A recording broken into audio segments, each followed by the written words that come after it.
came in and they looked around and they thought, well, maybe this was a bedroom, maybe it's something else, and they determined that it was the dining room because of that door.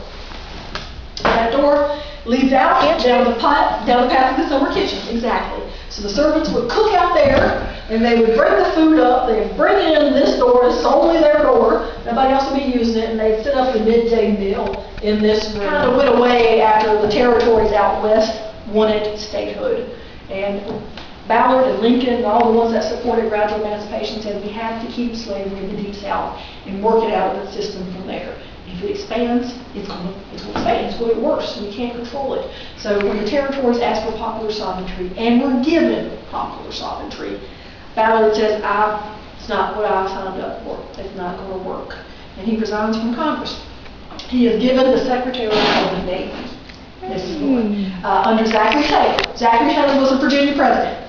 And when he took office, he asked him to be on his Secretary of the Navy. And he asked him kind of like as an afterthought. So Ballard's sitting there going, really, you want me to be Secretary of the Navy? I don't like water. I grew up in the mountains. I don't know anything about it. He asked for an aide to teach him. And he's the conservative one. Then you had a right wing and a left wing. And they all went up to meet with Lincoln. They were all supposed to get there on April 10th of 1861 and see what they can do as the last peace agreement.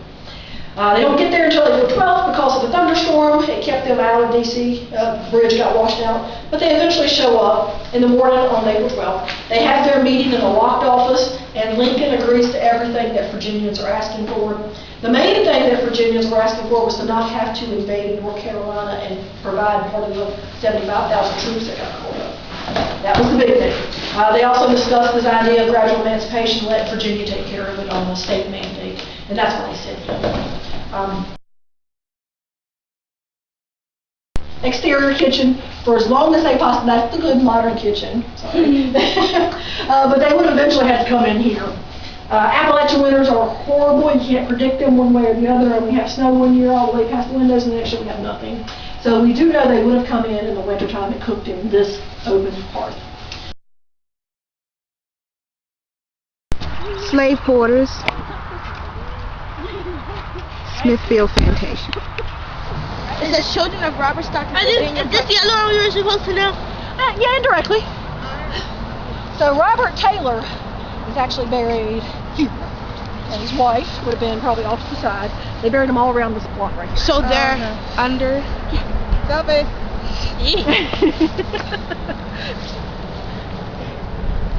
Stop bumping your butt. Ready? I'm looking at a picture too. Robert Ballard Preston, who fought for emancipation. This is his grave. What are the fjords and hearts? Go ahead. This is Solitude. Solitude, the name of the house that Robert Preston and his slaves, well, I don't even know if Robert Preston built it, but anyway, the house that was built for Robert Preston to live in is where he finished that. Robert Preston was the slaver for Thomas and Othello. And right now it's owned by Virginia Tech, and they let some of the faculty stay here.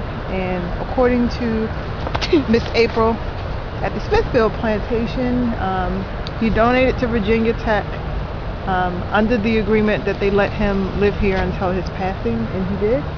And over here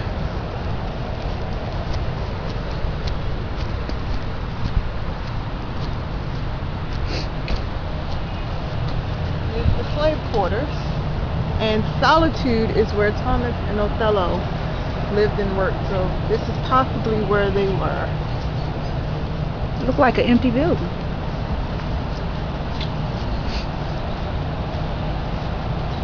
So this was slave quarters, right next to Robert Preston's residence. They got a porch over here too. That's the land.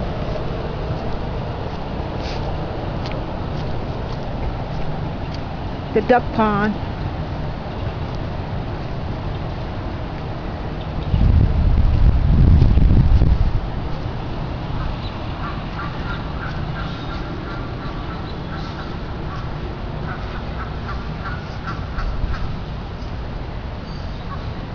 Not not sure what this shed is.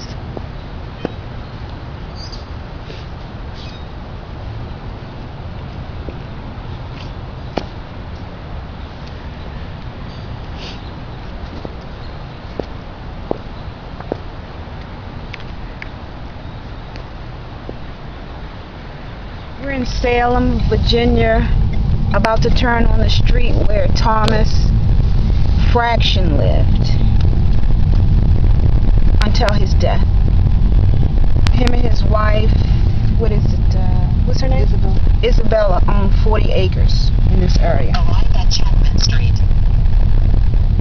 They lived at what, 94 Chapman? 94 Chapman Street. According to Virginia Tech, the houses have been renumbered. No 94 exists anymore, but this is Chapman Street.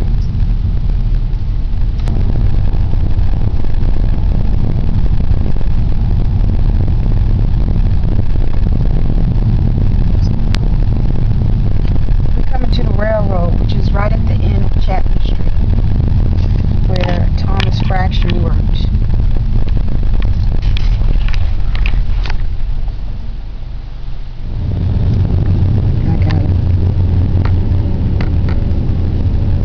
How close the railroad is from where he lived, and the street where he lived is no more than 5 blocks at 94 Chat.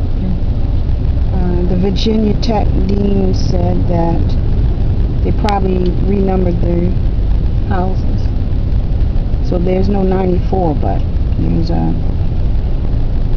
100 block, 200 block, 300 block, and 400 block.